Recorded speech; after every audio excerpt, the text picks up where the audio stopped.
అన్నట్టు మన మహిళా సమాజానికి ముఖ్యంగా పెళ్ళైన ఆడవాళ్ళందరి కోసం ఒక ఇంపార్టెంట్ ముచ్చట పట్టుకొచ్చిన వాళ్ళ అయ్యాలా. అదేంటంటే ఇప్పటి సంది మీ ఇళ్ళల్లో మొగోళ్ళను కారణం లేకుండా టార్చర్ పెట్టకుర్రి. కొడితేనో తిడితేనో బాధ పెడితేనో తప్ప వాళ్ళ మీద లేనిపోని పోలీస్ కేసులు అసలే పెట్టకుర్రి. ఎందుకంటే ఇప్పటిదాకా మనం ఇళ్ళల్లో మొగోళ్ళ మీద డామినేట్ చేసిన కేసులు పెట్టినా నడిచింది. కానీ ఇక రేపట్ల నడవదేమో అనిపిస్తుంది. ఈ నడుమ కొందరు పురుష సమాజ సభ్యులు చేస్తున్నటువంటి పోరాటాలు చూస్తుంటే ఇగో మాకు కూడా సమన్యాయం కావాలి అని సూరత్ సిటీ రోడ్ల మీద ఎట్లా ధర్నాలు చేస్తుర్రో చూడు ఈ మొగోళ్ళంతా. లేచింది నిద్ర లేచింది మహిళా లోకం అనే పాటను మర్చిపోయి లేచింది నిద్ర లేచింది పురుష లోకం అని పాటలు వినబడే రోజులు దగ్గర పడ్డట్టే కొడుతున్నాయి. ఇగో మీకు హక్కులు కావాలి గాని మొగోళ్ళకు వద్దా? ఎందుకు మొగోళ్ళే నేరగాళ్ళు? ఆడోళ్ళు అదే తప్పు చేస్తే ఎందుకు నేరస్తులు అయితలేరు?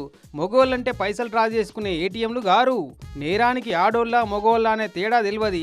Wake up for your rights, stop suicide, मर्द को दर्द भी होता है और जान ले लेता है, we want justice, fake crime is a crime against humanity అని ఇట్లా అట్టముక్కల మీద స్లోగన్లు వచ్చేపిచ్చి గుజరాత్ సూరత్ సిటీలో హక్కుల సైరన్ ఊది ఆస్థా ఫ్యామిలీ ఫౌండేషన్ పేరు మీద పోరాటానికి దిగిర్రి మొగ సమాజ సభ్యులంతా.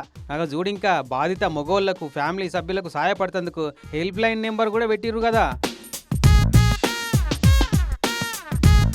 అయితే మొన్న నడమ అతుల్ సుభాష్ అన్నట్టు ఆయన పెన్లాం టార్చర్ పెడుతుందని సెల్ఫీ వీడియో తీసుకొని ఆయనంతటా ఆయన్ని పానం తీసుకునే కదా. ఇక ఆయనకు ఇంకా న్యాయం జరగలే అని ఇట్లా పోరాటానికి దిగి సాటి బాధిత మొగ సమాజాన్ని నిద్రలేపుతున్నారు ఈ సభ్యులంతా. ఆగనట ఏ తప్పు చేయకున్నా కోర్టులతోని మొట్టికాయలు తినవలసి వస్తుందట. ఈ అన్న కూడా పెన్లాం బాధితుడేనట పాపం. ఈయన ఇంటామే పిల్లగాలను గెలవనిత్తలేదట. సెటిల్మెంట్ పేరు మీద భరణం కింద పైసలు గుంజుతున్నారట. మొగోళ్ళనే కాకుండా వాళ్ళ తల్లిదండ్రులను అక్కచెల్లెలను కూడా గృహహింసల కేసులు పెట్టి మెంటల్ టార్చర్ పెట్టి కోర్టులకు ఈడుస్తున్నారట. ఇక ఇప్పటిదాకా ఇదే జరుగుతుంది. ఇట్లా కావద్దంటే తప్పుడు కేసులు పెట్టిన ఆడవాళ్ళకు కూడా కఠిన శిక్షలు పడే చట్టాలు రావాలి అని కోరుతున్నారు. చూడాలి వీళ్ళ పోరాటం మొగ్గల పుట్టి పుబ్బలనే పోతుందా, పెరిగి పెద్దదై పురుష సమాజాన్ని మేలుకొలిపే సమన్యాయం జరిగే చట్టాలు వస్తాయా అనేది ఫ్యూచర్లా.